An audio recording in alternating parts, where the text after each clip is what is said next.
વિદ્યાનામ નરસ્ય રૂપમધિકમ પ્રચ્છન્ન ગુપ્તમ ધનમ વિદ્યા ભોગ કરીય સહ સુખ કરી વિદ્યા ગુરુણામ ગુરુ વિદ્યા બંધુજનો વિદેશ ગમને વિદ્યા પરા દેવતા વિદ્યા પૂજ્યતે નતુ ધનમ વિદ્યા વિહીન પશુ. તો વિદ્યા જે છે ને એ આપણું ગુપ્ત ધન છે. આપણી અંદર કેટલી વિદ્યા છે એ કોઈને ખબર પડે છે? નથી પડતી ને. બીજા પાસે જો ઘણા હોય, જવારાત પહેર્યા હોય, ભેડલા પહેર્યા હોય, એ આપણે ખબર પડી જાય કે આને ભાઈ એન પાસે એટલું બધું ધન છે, આ બહુ પૈસાવાળા માણસો છે.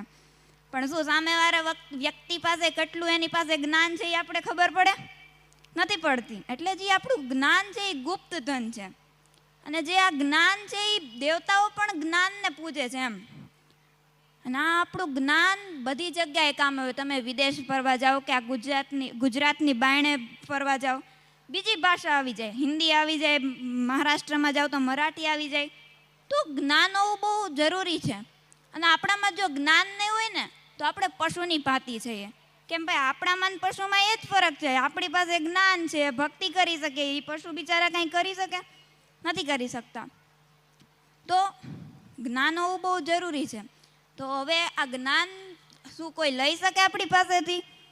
ન લઈ શકે ને તો ન ચોર્યહારમ ન ચ રાજહાર્યમ ન ભ્રાતિભાજ્યમ ન ચ ભારકારી વ્યયે કૃતે મર્દતેવ નિત્યમ વિદ્યાધનમ સર્વધનમ પ્રધાનમ. જો જે વિદ્યા છે ને, આપણું જે જ્ઞાન છે, નથી ચોર ચોરી કરી શકતો, નથી રાજા આપણી પાસેથી ઝટી શકતો. નકર આપણી પાસે જે હાર ને હોય તો રાજા ઝટી શકે ને ચોર તો ચોરી કરી શકે. સાચી વાત ને?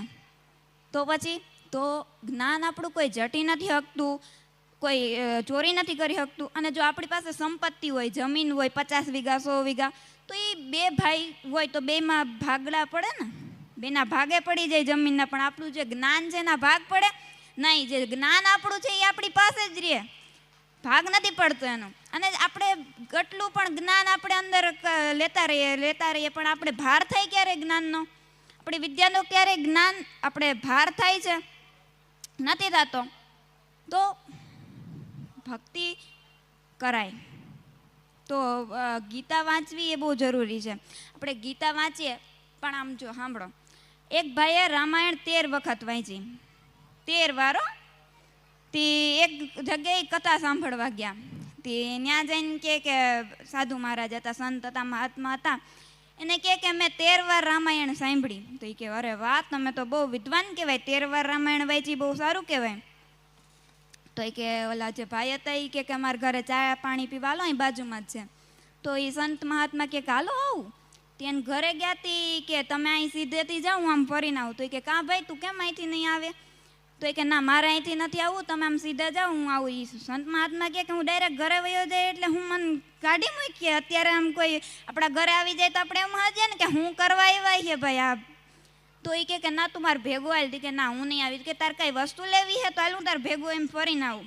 કે ના, તમે સીધા જાઓ, હું આમ ફરીને આવી. તો કે વાંધો હું છે એ તો કે. પણ તો એ કે અહીંયા વચ્ચે હે ને મારા ભાઈ રહે હે, હું એના આંગણેથી નથી હાલતો. તો કે એવું હે એમ? તાર ભાઈ રહે. તો પછી સંત મહાત્મા સીધે ગયા ને ભાઈ આમ ફરીને આવ્યા, ઘરે ચા પાણી પીધા ને બેઠા. એ સંત મહાત્મા કે 13 વાર વાંચી કા? હું હરવો નીકળી ગયો એ 13 વાર વાંચવામાં રામાયણ? તો એ કે હા, મેં 13 વાર વાંચી રામાયણ, હું હરવો નીકળી ગયો. તો એ કહેતી 13 વાર રામાયણ વાંચી તો એનામાં કંઈ ખબર ન પડી કે હું ભાઈનો હું સંબંધ હતો? તી રામાયણ એટલી વાર વાંચી તો તારા ભાઈના આંગળે તું કેમ ન નીકળી ગયો? તો આપણે જે વાંચીએ છીએ એ આપણા જીવનમાં ઉતારવાનું મહત્ત્વ છે. આપણે ગમે એટલી વાર વાંચી લઈએ એ કંઈ આપણે ન કહી શકીએ. આપણે તો વાંચતા જઈને કંઈ ઉતારીએ નહીં આપણા જીવનમાં, તો એ કંઈ ફાયદોનો નથી. આ બસ ટાઈમ વેસ્ટ કર્યા જેવું થયું. અહીં તમે કથા સાંભળવા આવ્યા છો અને અહીંથી કપડાં ખખેરીને બસ ઘરે જઈને ભૂલી ગયા એનું બધું સાંભળેલું, તો એ કંઈ ફાયદાનું નથી.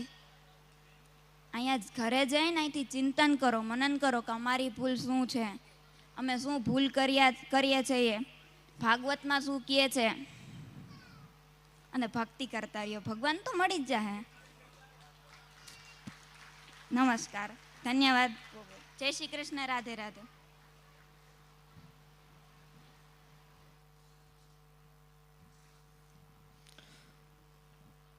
ખૂબ ખૂબ ધન્યવાદ ભાર્ગવીબેન, આપણા આહિરના છે, જે કાશીમાં સંસ્કૃતનો અભ્યાસ કરે છે. એને એકવાર જોરદાર તાળીઓથી વધાવીએ છીએ. અને આપણે જામનગરથી આ માલુઆઈમાં પધાર્યા છે, એમને હું વિનંતી કરું એના શરણોમાં વંદન સાથે કે આવો અને ભાગવતજીના આશીર્વાદ લ્યો, સ્ટેજ ઉપર પધારો.